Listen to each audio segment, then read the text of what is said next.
Un saluto a tutti, l'approfondimento di questa sera ci porta a parlare di un tema importante che da tempo volevamo affrontare, quello delle mafie. Prendiamo lo spunto da un incontro che si è svolto nei giorni scorsi a Sori, che riguarda proprio la consapevolezza del tema delle mafie e anche la guida ad un consumo critico. Lo facciamo con un parterre di ospiti significativo. Partiamo proprio da Don Francesco Fiorino, che è il fondatore del centro I Giusti di Sicilia, che ha due sedi, una a Mazara del Vallo, l'altra a Marsala. Le volevo subito chiedere cosa intendiamo oggi per mafia e che differenza c'è tra le varie regioni italiane. È tutto uguale oppure no? La mafia ha un denominatore comune che naturalmente è l'arricchimento illecito, fatto con prepotenza, con l'intimidazione, con la violenza, purtroppo con l'uccisione, come sappiamo, e anche il dominio dei territori, perciò anche della vita delle persone. È un fenomeno umano sociale preoccupante che non riguarda più solo le regioni del sud, come qualcuno vorrebbe ancora far credere oppure illudere le persone, perché dove c'è ricchezza, dove c'è potere, la mafia si fa presente. Perciò ci deve tutti preoccupare questo fenomeno, che naturalmente ci riguarda tutti, perché ecco, il tema di questo convegno è l'antimafia quotidiana, perché ognuno di noi può fare qualcosa e lo dimostrano gli imprenditori che sono qui con noi. Ecco, li presentiamo, sono venuti con lei dalla Sicilia e sono Francesco Billeci, che è presidente dell'associazione Liberiato di Borgetto, vicino a Palermo. Grazie per aver accettato naturalmente di essere qui con noi. Possiamo dire intanto l'importanza, ecco, di contrastare le mafie, di dire qualche cosa contro, che non è così semplice, pure voi lo fate. Sì, noi l'abbiamo iniziato questo percorso 5 o 6 anni fa e stiamo continuando attraverso la nascita di alcune associazioni anti-racket. Nel mio caso specifico l'associazione Liberiato, in cui io rivesto la carica di presidente. E naturalmente posso dire che diciamo, l'input iniziale è stata una vicenda personale che ho vissuto, che mi ha fatto riflettere sull'importanza di dire no alla mafia, sull'importanza di divulgare la legalità al fine di smuovere le coscienze attraverso la denuncia. E quindi è iniziato questo nostro percorso. Parlo al plurale perché Liberiato è una costola di Libero Futuro Palermo, insieme ad altre costole come Libero Futuro Castelvetrano e tante altre associazioni. La nostra esperienza è molto importante perché l'oggetto sociale di queste associazioni è quello di aiutare l'imprenditore che riceve un'estorsione a non avere paura, a denunciare e a non sentirsi solo. Noi abbiamo accompagnato tantissimi imprenditori in tribunale a testimoniare e nello stesso tempo anche noi in prima persona abbiamo testimoniato dicendo no alla mafia e puntando il dito contro il mafioso. Allora viene subito da chiedere quanto coraggio ci vuole, lo chiediamo a Nicola Clemenza, che è presidente di Libero Futuro Castelvetrano. Beh, ci vuole tanto coraggio sicuramente, ma il coraggio viene dalla determinazione, il coraggio viene dal fatto che personalmente ci siamo trovati tutti, chi più chi meno, coinvolti, e quindi dalla voglia di dire dobbiamo fare qualcosa, dalla responsabilità di dover fare qualcosa. In questi anni sono circa una decina che mi vedono coinvolto in questo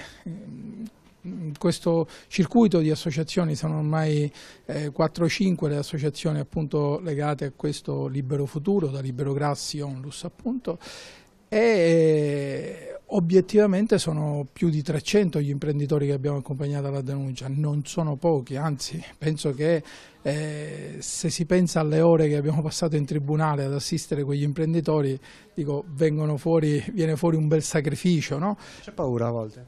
C'è paura ogni giorno, però la paura più grande è quella di non fare niente, è quella di trovarsi un futuro nel quale non siamo riusciti ad incidere qualcosa, perché se oggi dovessimo avere paura criminalizziamo, condanniamo e riuccidiamo quanti prima di noi hanno fatto un sacrificio ben più grosso. Quello nostro è della paura, altri sono stati uccisi. Il periodo stragista della mafia è finito, per fortuna, e dunque noi abbiamo il dovere di continuare ad andare avanti. Adesso vi presento un'iniziativa particolare che ha riguardato gli studenti del Davigo Nicoloso di Recco e vi presento l'insegnante Sabina Descalzo, curatrice anche di un progetto particolare. Le chiedo allora intanto di sintetizzarlo. Sì, il progetto è nato lo scorso anno in una serata come quella di questa sera, una serata dedicata all'antimafia. Abbiamo avuto l'occasione di conoscere persone straordinarie, siamo rimaste colpite dal loro coraggio, da lì la voglia di capirne di più. E così siamo partiti a settembre per questo progetto intitolato proprio Consapevoli del nostro futuro, guida al consumo critico, e il progetto si è sviluppato in due parti, una parte di lavoro proprio nei terreni confiscati, una parte invece di conoscenza e di incontro con quelle persone che quotidianamente lottano contro la mafia. Quanti ragazzi coinvolti? Erano 29 ragazzi. Qual è stata l'esperienza che hanno portato a casa secondo lei?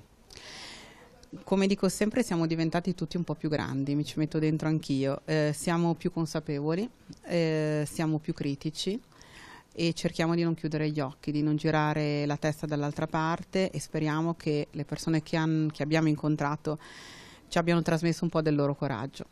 Sentiamo alcuni di loro, ne abbiamo 5 di loro per vedere appunto come è nata questa esperienza e che cosa hanno portato a casa. Intanto tu sei? Federico. Allora Federico, che cosa hai fatto in particolare, se ce lo vuoi raccontare? Allora, abbiamo fatto innanzitutto un sacco di cose, davvero, in 6-7 giorni abbiamo davvero avuto un sacco di esperienze, sia dal punto di vista pratico, perché siamo andati a lavorare nei campi, abbiamo scoperto che è davvero faticoso e abbiamo scoperto davvero quanto c'è da fare, e allo stesso tempo però abbiamo anche imparato qualcosa di più, abbiamo conosciuto un sacco di persone e che ci hanno raccontato le loro esperienze, quindi siamo tornati appunto con un sacco di consapevolezza in più e che ognuno di noi nella vita privata può fare qualcosa per aiutare. Tu sei invece? Alberto. Questa è stata una iniziativa di alternanza scuola-lavoro che ha avuto un senso davvero particolare. Sei contento di questo? Ma sì, indubbiamente, perché negli anni si sono alternati progetti utili, progetti meno utili.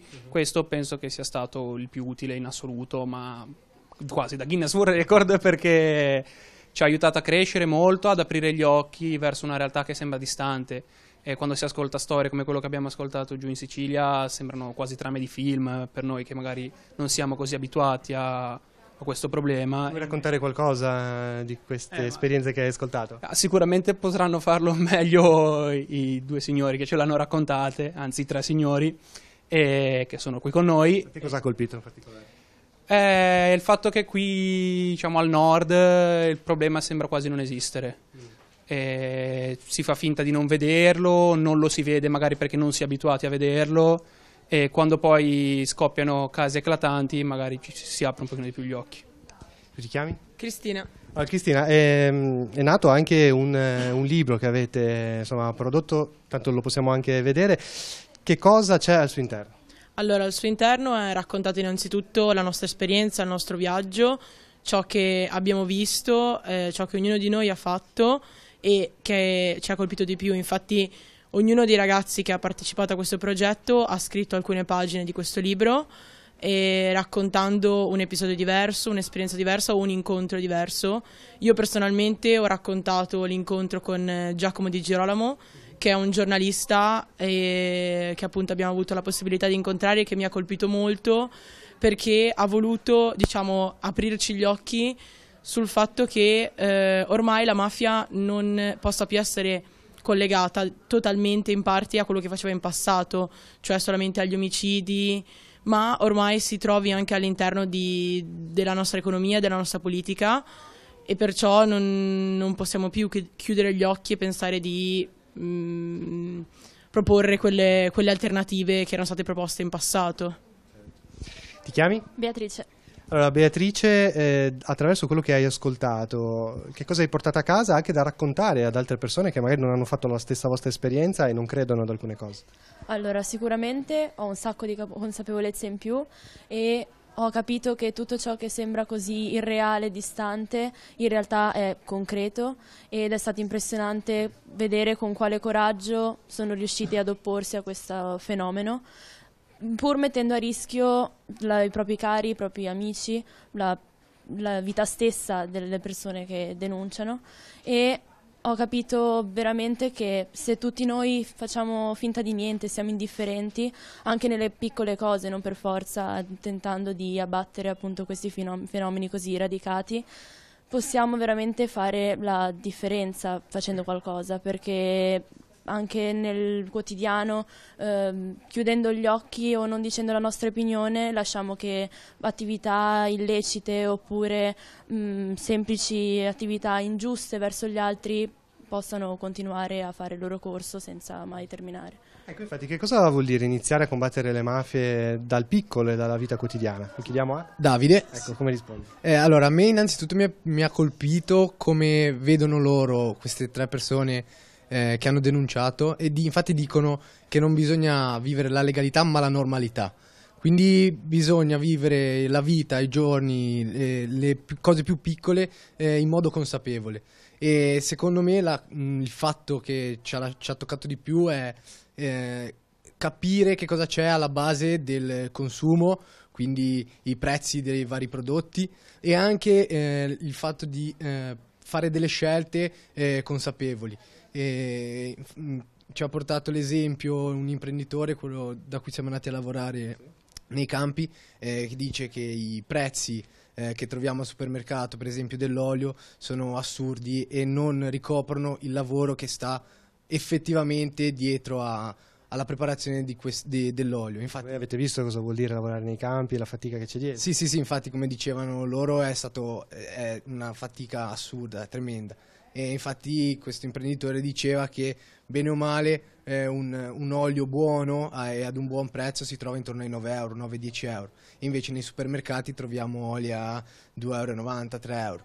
Quindi anche solo da questo può iniziare un percorso di consapevolezza che può arrivare a contrastare tutto quello che c'è dietro, insomma. Sì, noi non possiamo andare lì e distruggere totalmente la mafia, però appunto un consumo critico, quindi provare a capire che cosa c'è dietro e a attuare delle scelte, anche se difficili e magari dannose, possiamo provare a combattere questo fenomeno. Torniamo da Billeci e Clemenza. Voi raccontavate prima dei vostri casi personali, andiamo allora nello specifico. A lei in particolar modo che cosa è accaduto? Io una mattina del 2009, il giorno dell'Epifania, mentre mi recavo dai miei suoceri in un altro paese, io abito a Borgetto, i miei suoceri a Camporreale, mentre ero in viaggio con la mia famiglia, con mia moglie e i miei 2 bambini, ricevo una telefonata dai carabinieri che mi chiedevano di recarmi direttamente da loro, perché mi dovevano parlare urgente, perché avevo subito, c'era stato un incendio, e io quindi lì è scattata una molla, perché quella mattina mi bruciarono tutto, mi bruciarono l'ufficio, il cantiere dove tenevo i mezzi, un sacco di danno, diciamo. Era tutto, diciamo, tutto il parco macchine della mia impresa, perché io svolgo nella vita privata il mestiere di imprenditore edile. Questo perché era accaduto? Perché non aveva risposto a qualche intimidazione prima oppure no? No, perché in poche parole poi seppi dopo che la mafia c'era un cambiamento fra, diciamo, la mano mafiosa che c'era fino a quel momento e una nuova, e quindi si stavano organizzando per andare a richiedere il pizza ad alcune imprese, e quindi per farsi cercare facevano questo danno. Loro che cosa volevano? Che noi tipo li cercavamo per chiedergli protezione, è cosa che non feci io. Infatti io feci la denuncia, però dentro di me scattò quella molla di ribellione, e scattò proprio alcuni giorni dopo, quando vidi che altre imprese che svolgevano la mia stessa attività avevano avuto bruciato pure delle cose, chi il cantiere, chi la macchina, chi il furgone. Li contattai tutti assieme per parlare con loro. Ad un ad uno li incontrai dicendogli se volevano costituire insieme a me un'associazione anti-racket. All'inizio loro erano un po' scettici sulla cosa, non mi diedero tanta retta, però io a tutti dicevo sempre la stessa cosa: noi non lo dobbiamo fare solo per noi stessi, ma per i figli, dobbiamo essere da esempio per i figli, per un futuro migliore. E allora diedi a tutti appuntamento davanti il portone del commissariato di Partinico come simbolo, come prima pietra d'inizio. E lì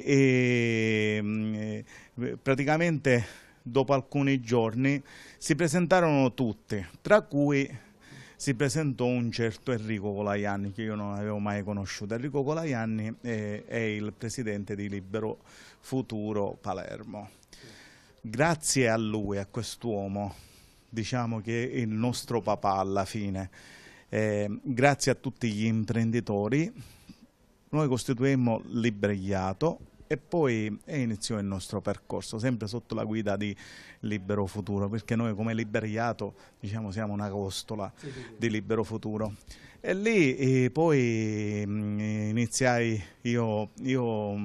Cosa ha cambiato in qualche modo anche la sua vita familiare, i rapporti che c'erano prima tra le persone? Sì, perché non è che dopo che costituì l'associazione le cose cambiarono, nel senso continuai a ricevere delle minacce, un giorno mi uccisero il cane e poi seppimo dopo che era stata la mafia ad ordinare l'uccisione per sottomettermi. Poi in un'altra occasione, mentre svolgevo un lavoro a Marsala, un imprenditore, un signore venne a richiederci il pizzo, e poi con tante cose, perché nel frattempo iniziamo ad accompagnare tantissimi imprenditori, come diceva prima Nicola, a denunciare per non farli... Sì, questo ha scatenato. Sì, e quindi anche l'opinione pubblica. Abbiamo avuto sempre dalla nostra parte le forze dell'ordine, perché noi alla fine li accompagnavamo proprio da loro a denunciare. Certe denunce le abbiamo firmato anche noi per non farlo sentire solo. Cioè qualcuno dice: ma io ho paura a firmare la denuncia da solo. La firmiamo pure noi, non c'è problema. Firmavamo anche noi la denuncia. E quindi... Dicevamo prima che ci vuole coraggio. La interrompo così chiedo anche a Clemenza anche nel suo caso cosa è accaduto. Io cercai di fare un consorzio in quegli anni, siamo sempre intorno al 2009-2010, e di notte mi svegliai con una esplosione che distrusse la mia auto, parte della mia casa, con me che dormivo dentro. Attimi chiaramente che cambiano la vita, soprattutto se sai che stai facendo qualcosa che veramente è importante per il territorio.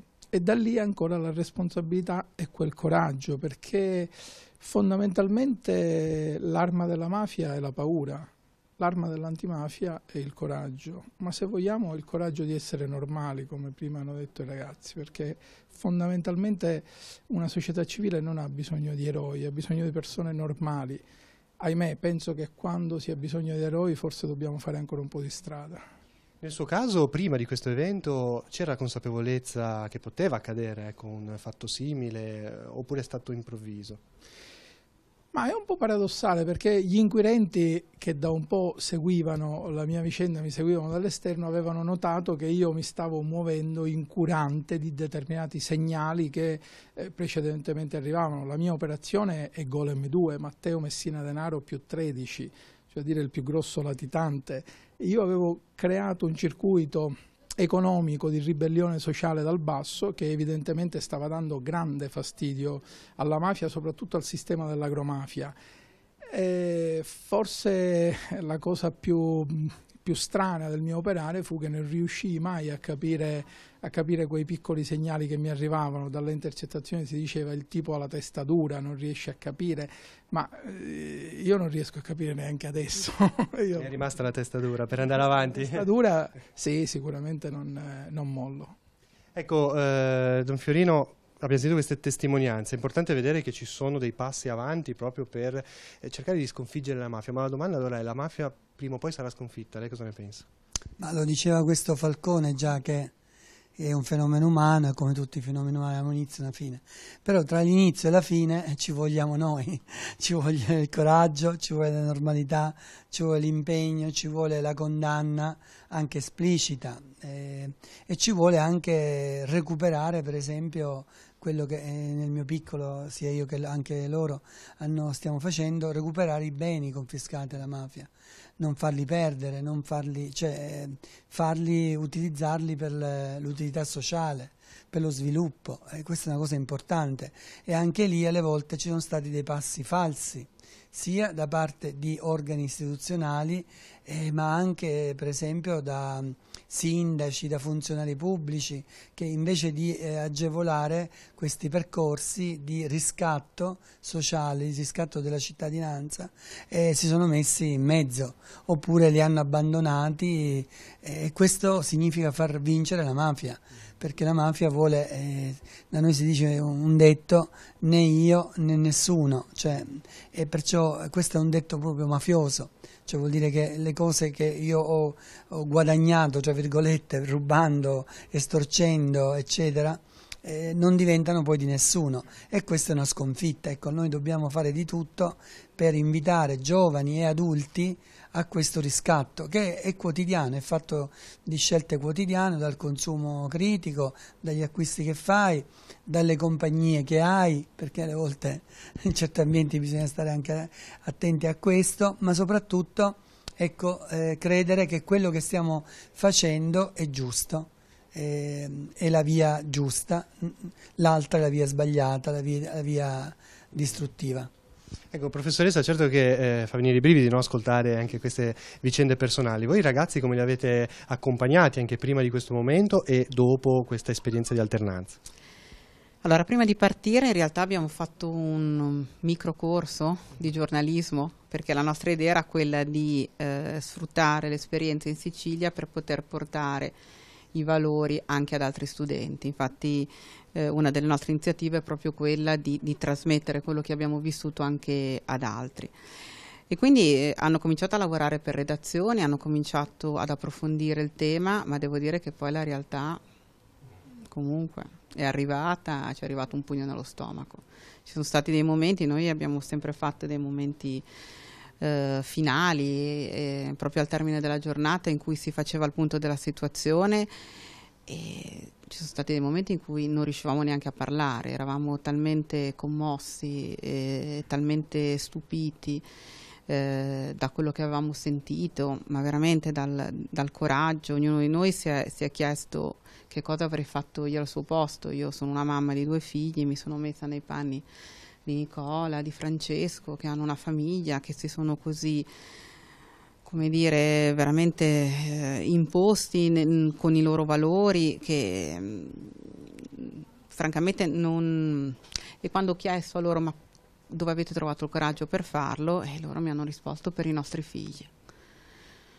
È una grande lezione di dare vita. Loro un futuro migliore. Assolutamente sì, assolutamente sì. Non voglio, me lo ricordo Nicola, me lo ricordo come se fosse adesso, non voglio che i miei figli crescano così, assolutamente. E qui per me è stato importante veramente, perché ha ribaltato proprio il mio modo di vedere le cose, no? Noi tendiamo a proteggere i nostri figli, a fare in modo che non cadano, loro mi hanno insegnato invece a renderli forti, in modo tale che possano affrontare la vita e possano fare la differenza. E voi ragazzi, dopo aver ascoltato queste cose, che tipo di coraggio vi è venuto anche per fare scelte diverse? Che scelte diverse, per esempio, pensi di poter fare nel tuo modo di vivere? Ma allora, sicuramente abbiamo imparato che cos'è il servizio quello vero, fatto senza nessun tipo di compenso indietro, quindi sicuramente viene voglia di aiutare di più e di impegnarsi di più per chi magari è più in difficoltà, e sicuramente dopo aver ascoltato certe storie, come ha detto anche la prof, chiunque, anche io mi sono chiesto cosa avrei fatto al posto di delle persone coinvolte, e molto spesso la risposta era che io almeno non avrei avuto lo stesso coraggio di fare quello che hanno fatto. Anche nel tuo caso chiedo se c'è qualche cosa che, tornando indietro, pensi di poter fare diversamente, o un'attenzione magari più matura su alcune scelte. Ma sicuramente ho imparato che bisogna riuscire a rinunciare, diciamo, all'egoismo di pensare prima a noi stessi, al fatto, anche alla nostra sicurezza personale, al fatto io vengo minacciata, perciò decido di stare zitta perché non voglio avere ripercussioni su di me o sui miei cari, e invece poi finisco per danneggiare solamente molte più persone, perché magari con il mio silenzio ho danneggiato decine, centinaia di altre persone. Perciò avere il coraggio di rinunciare a qualcosa di egoistico per tutto il resto. Anche a te chiedo questa cosa, tornando a casa, che cosa pensi di aver cambiato o di cambiare? Sicuramente ho iniziato a vedere tutto con un occhio diverso rispetto a prima e mi sono resa conto che ci sono molte cose che non vanno, di cui non siamo consapevoli, che facciamo probabilmente finta di non vedere, e credo che se ognuno di noi prova a farsi delle domande, a ragionare di più sulle proprie azioni e su ciò che lo circonda, senza rimanere indifferenti ma dicendo la propria opinione, ma anche nelle piccole cose, partendo dalle cose più piccole, si può fare la differenza. Ad esempio, partendo da che cosa? Sicuramente facendo, almeno dopo questa esperienza, faccio più attenzione agli acquisti che faccio, perché dopo l'esperienza avuta nei campi, quindi dopo che abbiamo visto quanto lavoro e quante persone probabilmente avrebbero dovuto fare al nostro posto il servizio che abbiamo fatto noi, e soprattutto a come queste terre che potevano essere abbandonate potevano perdere un sacco di valore, perché comunque i territori che vengono confiscati o sequestrati spesso vengono lasciati all'abbandono, perché nessuno ha anche il coraggio di esporsi e la voglia di provare a mantenere comunque in vita queste terre, cercando di mantenere il loro valore. E quindi queste spesso vanno perse, non vengono sfruttate. Chi torna poi magari ad avere queste terre perché magari non era coinvolto in questa attività, oppure se qualcuno prende queste terre dopo che sono state sottratte a un criminale, si trova un terreno che però ha perso tutte le sue potenzialità. Secondo te c'è scarsa informazione, al di là di quello che si legge magari sui giornali? Voi siete andati giù, avete visto con i vostri occhi, manca qualche cosa appunto anche nel racconto quotidiano della stampa? Sì, sicuramente, a noi ci ha stravolto la visione proprio di mafia questa esperienza, perché andando giù abbiamo capito che intanto la mafia è cambiata, non è più la mafia delle stragi, come si sa, le cose principali che si sanno su questo fenomeno, e in più che non è solo in Sicilia, e questo è un fatto che si sente, si legge pochissimo. Infatti ci hanno detto che la mafia ormai è infiltrata in ogni sistema, dall'economia, cioè soprattutto nell'economia del nostro Stato, ma ormai è veramente ovunque, e inoltre veramente non è più solo al sud, anzi forse manca questa consapevolezza, ecco. Loro al sud lo sanno, noi forse chiudiamo un occhio, non lo so, manca proprio questo sistema, no, forse non vogliamo vederlo, ecco, però ci hanno dato conferma sia loro che anche appunto avvenimenti, come diceva prima Lavagna, che purtroppo esiste anche qua.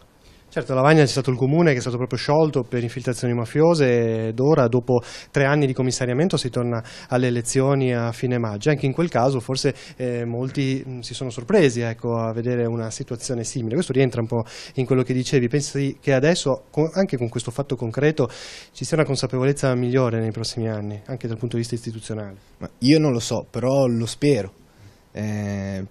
Come dicevano i miei compagni, se tutti nel nostro piccolo proviamo a fare qualcosa e a cambiare questi organi, questi sistemi, magari in un futuro ci sarà meno questa infiltrazione mafiosa. Bisogna partire da lì. Clemenza, dicevamo il caso di Lavagna, però ci sono molti altri comuni coinvolti, un po' in tutta la Liguria, in tutto il nord Italia. Voi che idea avete? La mafia segue i flussi economici, quindi non ci siamo mai sorpresi se la mafia sia arrivata qui al nord, o le mafie, così come si vuol definirle. È chiaro che se riusciamo a fare questo, se riusciamo a venire qua, se riusciamo a trovare la sensibilità in chi ci ha invitati, in chi ci sta ospitando, è chiaro che non ci sentiamo addosso la responsabilità di un territorio nel quale la mafia è nato, ma ci sentiamo addosso l'orgoglio di un territorio nel quale nasce l'antimafia. Lei è contento di quello che hanno detto i ragazzi, sentiva anche le parole della professoressa, insomma tutto questo ha innescato anche delle domande sulla vita personale di ciascuno. Ma io sono felicissimo, non è che sono contento, perché questo per noi è il motore proprio, è ciò che ci spinge a fare qualcosa, cioè è proprio la risposta concreta che cercavamo, perché per andare avanti non si può più stare nello stesso orticello a raccontarsela. Ok, ce l'abbiamo fatta, però dobbiamo uscire fuori, dobbiamo anche provare a condividere ciò che abbiamo fatto, e nel momento in cui questa condivisione diventa realmente condivisa, appunto, forse siamo riusciti a fare qualcosa, perché è proprio la risposta al fatto che siamo riusciti ad incidere positivamente nella società civile per migliorare il futuro. E comunque, come si diceva prima, è la rete quella che sta funzionando, una rete che piano piano si allarga e ingloba altre realtà. Sì, indubbiamente bisogna contaminarsi, ecco, forse è il termine più esatto, perché alla lotta, allo sforzo che lo Stato ha sempre fatto nel combattere la criminalità organizzata, manchiamo proprio noi, manca la società civile, manca il fatto che mentre la criminalità di per sé la riconosciamo come organizzata, spesse volte la società civile non è organizzata, dobbiamo organizzarci anche noi e fare il nostro dovere. Eppure com'è che i grandi fatti del passato per quanto riguarda la mafia sembra quasi che non abbiano insegnato, come dire, oggi ad avere una consapevolezza maggiore, ci vuole sempre qualcosa di più per portare avanti questa lotta? Beh, io definirlo un fenomeno culturale mi dà fastidio, definirlo un fenomeno culturale, però è qualcosa che è mutevole, che è oggetto ai cambiamenti del tempo. Ed oggi la mafia è cambiata. La mafia è cambiata, ha cambiato veste, ha cambiato abitudine. Dobbiamo riscoprirla in altri ambienti. Il vecchio mafioso di una volta, con la coppola e la lupara dell'immaginario collettivo, ha fatto studiare suo figlio magari a Cambridge oppure in un'altra bellissima istituzione, e la sua soddisfazione era vederlo oggi nei posti più alti. Allora dobbiamo avere questa coscienza di trovare non tanto il mafioso, ma la mentalità mafiosa. Villeci, cosa ne pensi? Sì, perché come mi riallaccio al suo discorso, il vecchio mafioso che fa studiare il figlio magari lo fa inserire anche in politica, magari può diventare anche sindaco di un comune, e quindi diciamo può in quel momento avere un atteggiamento mafioso un po' diverso dai vecchi schemi della mafia di una volta, però mafioso. E quindi a quel punto che cosa si deve fare? Devono essere i cittadini a cercare trasparenza. Se non c'è la trasparenza non c'è speranza, diciamo. In questo percorso, per esempio, io sono sempre più convinto, e prima hai fatto una domanda a padre Francesco, gli hai chiesto se la mafia può essere sconfitta. Secondo me sì, la mafia può essere sconfitta. E sai chi è che la sconfiggerà? Chi saranno quelli che sconfiggeranno la mafia? Saranno i ragazzi delle scuole, e come diceva qualcuno, non mi ricordo se era Falcone, un esercito di maestre, Bufalino, saranno loro, le maestre e i ragazzi, perché loro sono i futuri giardini della nostra società, sono loro quelli che riusciranno a portare avanti il cambiamento, i ragazzi, loro sconfiggeranno la mafia. Loro qui a Recco hanno fatto un grande passo, perché io ho pubblicato questo libro insieme a Sabina Descalzo, questo libro che è stato curato da Sabina, perché volevo che di tutta questa esperienza rimanesse anche una traccia per il futuro, per quando questi ragazzi non saranno più in questa scuola e ognuno saranno per le loro vite, ci sia questo libro che testimonia questa cosa, questo loro viaggio, che servirà da esempio a tutte le generazioni successive e nello stesso tempo servirà a smuovere le coscienze che cambiare si può e la mafia può essere sconfitta. Poi le abbiamo ascoltate, le loro testimonianze insomma sono forti, questo è proprio l'aspetto positivo del combattere le mafie. Invece che cos'è che in questo vostro andare avanti quotidiano ancora invece vi delude, se c'è qualche cosa appunto che delude? Lo diceva Nicola, un po' alle volte è la disorganizzazione, cioè la criminalità è organizzata e noi alle volte siamo disorganizzati, disunite, insomma c'è chi fa la prima donna o detiene certi monopoli di certe associazioni che magari si presenta come l'unica realtà. La realtà vera è che ci sono tante realtà disseminate, ce ne sono al nord, ce ne sono al centro Italia, ce ne sono al sud, nelle isole. Ecco, bisogna fare rete e raccogliere queste testimonianze che già ci sono, no? Perché questo mi sembra importantissimo. Perché purtroppo il fronte del male alle volte, non lo dicevo io, lo diceva Gesù Cristo, che i figli di questo mondo sono più scaltri, cioè nel senso che utilizzano metodologie e modi di agire che purtroppo alle volte fanno molto più danno, appunto perché si sanno organizzare. Ecco, ci vuole questo aspetto, insomma, la lotta alla mafia non è di qualcuno, e non può essere delegata a qualcuno, ma deve essere l'impegno di tutti e tutti quelli che operiamo in questo settore, anche per motivazioni diverse, educative, sociali, economiche, per i nostri figli, come è stato detto. Tutte queste motivazioni alla radice hanno una sola motivazione, secondo me, quella di difendere la libertà delle persone, perché la mafia... Poi io volevo aggiungere una risposta alla domanda che lei ha fatto a Padre Francesco quando gli ha chiesto che cosa è che ti fa paura. Io a livello personale non è la mafia che mi fa paura, non sono i mafiosi che mi fanno paura, sono la gente esterna che li fa sentire importanti, loro mi fanno paura. Mi fa paura l'omertà, mi fanno paura tutti coloro che quando esce un mafioso dal carcere, al posto di isolarlo e trattarlo come immondizia, non voglio essere volgare, immondizia, lo fanno sentire importante, tipo che un leader, al posto di isolarlo, invece quando si dovrebbe isolarlo. Questa è la cosa importante. Queste persone sono quelle che mi fanno paura, quelle che fanno sentire i mafiosi importanti, non i mafiosi, perché altrimenti i mafiosi, se fossero lasciati soli, sarebbero niente. Clemenza, che lei su questo aspetto? Beh, in tutto questo gioca anche un aspetto molto, molto negativo, un'idea che spesso è venuta fuori.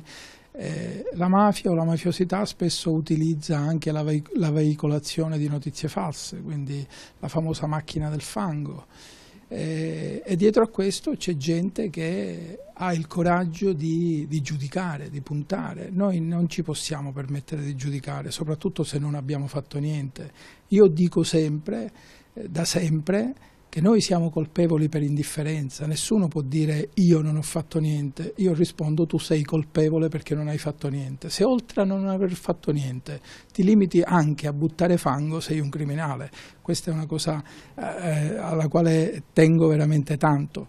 Quindi che ci sia un cambiamento, e deve essere un cambiamento reale. Poi non mi scandalizza neanche il figlio del mafioso o l'ex mafioso che abbia voglia di cambiare, che abbia voglia di fare un passo in là, perché se lui tende una mano, noi cristianamente gliene diamo due, perché è giusto che ci sia un cambiamento.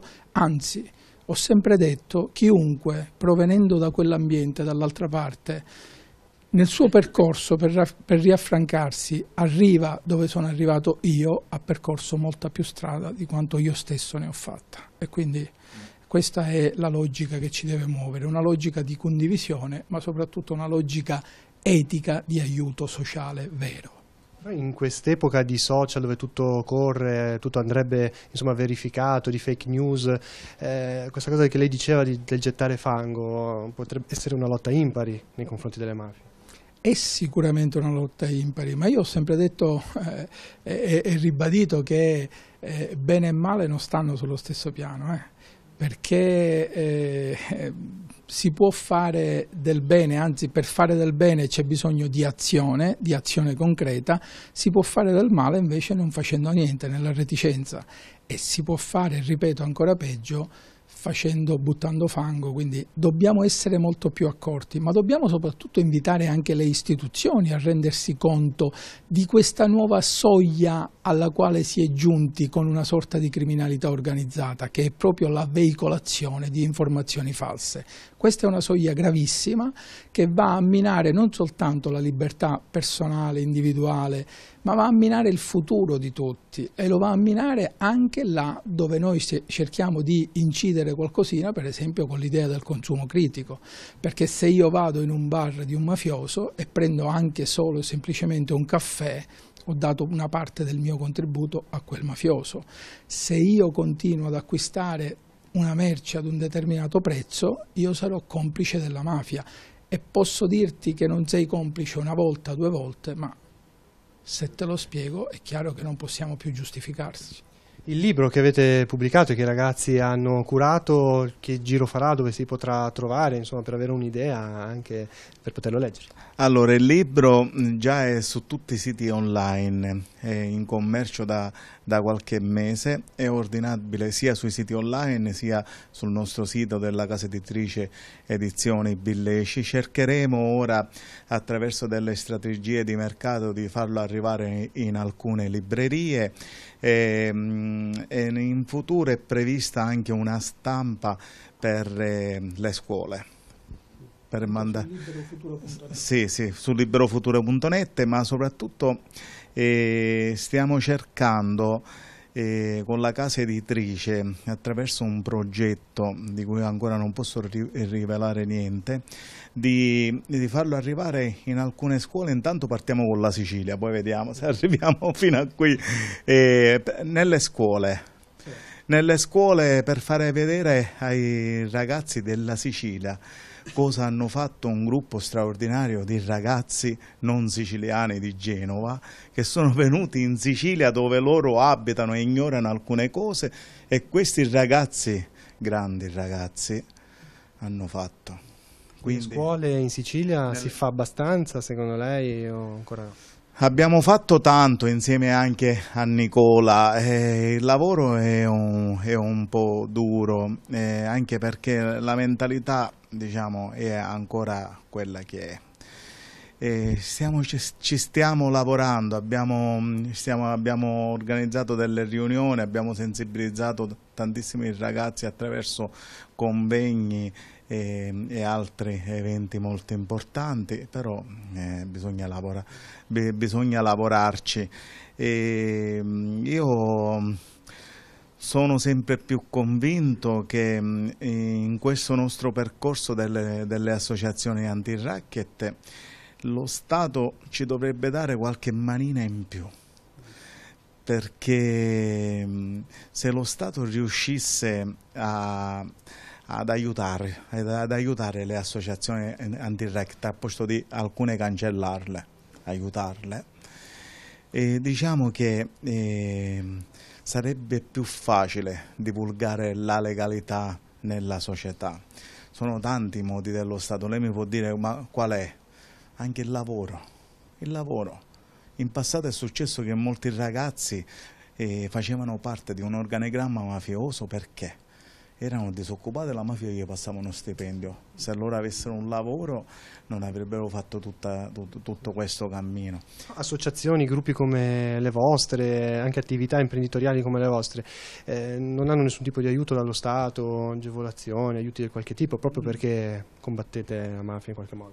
Le posso dire che da un punto di vista imprenditoriale, anzi, continuando io il ruolo di imprenditore edile, sono stato danneggiato.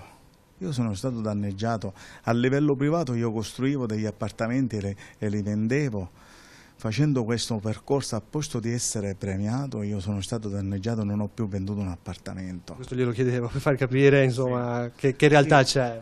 Questo sì, però dobbiamo andare avanti sempre in questo percorso, perché altrimenti tutto quello che abbiamo fatto non è servito a niente, e tutte le persone che hanno sacrificato la loro vita, e non parlo solo di Falcone e Borsellino, ce ne ha migliaia in Italia, non è servito a niente casomai. Clemenza. Sì, si è toccati un attimino un po' la piaga, no? Questo è l'aspetto più paradossale, no? Perché la maggior parte dei nostri imprenditori qualche volta dietro ad un aspetto forte che era quello della denuncia, che secondo me segna veramente il passo, perché chi denuncia non può più tornare indietro, si è visto chiudere in faccia la porta dallo Stato. Non ultimo è ormai risaputo a tutti dell'imprenditore ucciso a Gela, solo perché la sua società non veniva accettata, uno che aveva denunciato, uno che ci ha chiamati all'indomani, dandoci, conta poco, dandoci la soddisfazione di essere stati l'unica rete di associazioni che veramente ha sempre e solo detto la verità, l'unica rete di associazioni che ha accompagnato imprenditori a denunciare senza se e senza ma, innegabile.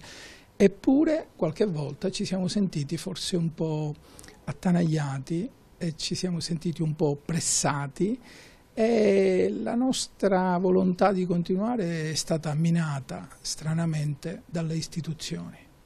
E anche dai cittadini stesso, perché noi non guardiamo soltanto le persone sensibili come noi, come tutti questi ragazzi, come la professoressa e come altre persone che ci dicono di lottare e andare avanti.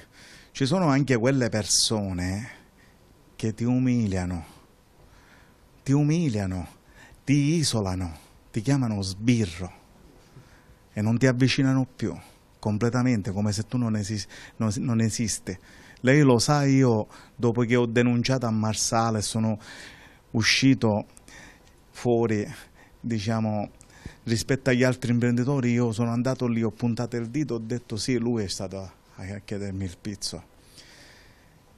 Un giorno sono entrato in un bar insieme al mio figlio, appena le persone mi vedevano si fermavano tutti, mi guardavano, abbassavano gli occhi, non mi davano confidenza, alcuni mi hanno tolto il saluto, altri si allontanavano e mi lasciavano il passo libero come se avessi avuto la peste. E poi quando uscivo, dopo aver pagato insieme con mio figlio, qualcuno mi diceva a bassa voce: sei uno sbirro. Questo fa capire la situazione, insomma, che c'è. Naturalmente complimenti ragazzi per il libro. Come scuola è nato anche un bel rapporto, insomma, con queste realtà. Loro adesso lasceranno naturalmente poi la scuola, ma come poi si spera come scuola però c'è intenzione di portare avanti questi progetti anche con le altre classi. Assolutamente. Vorrei soltanto fare una piccola premessa, non l'abbiamo detto: i proventi del libro vengono devoluti per una realtà vicina alla nostra, quindi il centro di ascolto del nostro territorio ha bisogno, perché tante sono le persone in difficoltà, quindi abbiamo deciso di devolvere i proventi proprio al centro di ascolto del territorio. E poi siamo già pronti a ripartire, per cui a ottobre si riparte con le altre quinte, perché comunque loro sono stati veramente contagiosi nel loro entusiasmo, nella passione che hanno messo in quello che hanno fatto, in quello che hanno visto, nel raccontarlo anche ai loro coetanei. E quindi si riparte. Questa volta andremo a raccogliere le olive e chiaramente avremo occasione di conoscere, di incontrare, perché trovo che l'esperienza fatta sul campo li abbia e ci abbia resi migliori. Lo state preparando quindi adesso questo viaggio? Stiamo per una seconda edizione Vi aspetta. di un libro per il seguito di Consapevoli del nostro futuro 2. Concludiamo ancora con i ragazzi. Ai vostri coetanei naturalmente avete raccontato qualcosa, e anche agli adulti, per esempio in casa, che cosa avete raccontato e che testimonianza avete portato loro? Sicuramente abbiamo raccontato tutto quello che abbiamo fatto, tutte le emozioni che ci sono state trasmesse, e che spero riusciremo a trasmettere anche a quelli che sono più piccoli, quelli che sono nelle classi che vengono dopo di noi, e che magari questa nostra esperienza possa essere la prima di un'altra serie di esperienze che si possa tramandare nelle altre generazioni, che tutte le quinte possano fare questo tipo di esperienza, perché fa crescere davvero in tutti i sensi. Bene, dai, lo speriamo anche noi. Gli adulti, persone a cui hai raccontato quello che hai visto e anche quello che abbiamo ascoltato anche noi questa sera, è stato facile convincerli? Voi avete visto queste cose insomma da vicino? Beh, sicuramente diciamo che magari erano già più consapevoli di noi e avevano avuto anche delle esperienze. Io stessa magari quando chiamavo i miei genitori la sera, mentre eravamo ancora in Sicilia, gli dicevo che non riuscivo ancora a raccontare precisamente quello che avessi provato, perché dovevo ancora metabolizzarlo, mentre quando sono tornata a casa comunque sono riuscita a trasmettere loro quello che avevo sentito io, quello che avevo imparato, e comunque loro mi hanno fatto capire che c'erano molte cose che non sapevano, di cui li avevo messi al corrente e con cui li avevo aiutati, quindi questo sicuramente mi ha fatto molto piacere. Beatrice? Sicuramente intanto è stato scioccante vedere che questa realtà, che magari anche i nostri genitori vedevano in TV, in qualche serie TV celebre, famosa, non è così tanto lontana da quello che succede veramente, e quindi questo già mi ha segnato particolarmente. E poi sì, sicuramente nonostante la loro consapevolezza fosse maggiore della nostra, probabilmente hanno iniziato anche loro a vedere il mondo in una maniera diversa e a cercare anche nel loro piccolo, nelle loro attività, di fare scelte più consapevoli. C'è l'idea di rimanere un po' attaccati a queste esperienze, anche a loro, a queste persone insomma, che hai conosciuto, anche se insomma, finirai la scuola? Sì, come si dice, non si smette mai di imparare, quindi restare in contatto, comunque ci si aggiorna su che cosa succede, su che cosa si può fare, e poi anche il fatto di riuscire a tramandare questa esperienza, farla provare a più persone possibile, sicuro aiuta sia noi nella nostra vita e anche queste associazioni. Allora, concludiamo con Don Fiorino, un appello da fare alle persone che ci stanno ascoltando, con un riferimento anche al nostro territorio. Dicevamo, Lavagna a fine maggio torna al voto. Come si può affrontare nuovamente la vita sia civile sia istituzionale dopo quello che è accaduto? Beh, con speranza innanzitutto, perché le persone possono cambiare, e poi anche con molta consapevolezza, cioè nel senso che non bisogna votare per chi ti dà qualcosa in cambio o che ti illude di darti qualcosa. Il voto deve essere libero, deve essere ragionato e deve essere veramente per il bene della collettività. Ecco, l'appello che voglio fare è che oltre ai ragazzi di queste zone vengano anche gli adulti, perché noi abbiamo anche un tour organizzato per gli adulti che si chiama Tra bellezza, legalità e sapori, dove portiamo, non dico a zappare come i nostri ragazzi, oppure a fare lavori pesanti magari, ma a visitare le aziende sane del territorio, a incontrare testimonianze delle istituzioni anche, no, che lottano la mafia, come anche alcune associazioni anti-racket, e far vedere che il cambiamento sociale è possibile. E come dice un proverbio vietnamita, se c'è volontà c'è soluzione. Bene, grazie, ringraziamo per le vostre testimonianze Don Francesco Fiorino, gli imprenditori Billeci e Clemenza, la professoressa Descalzo e i ragazzi della scuola Davigo Nicoloso di Recco, che ci hanno raccontato anche della loro esperienza. Con il Direttamente Su ci ritroviamo lunedì prossimo, grazie per averci seguito, arrivederci.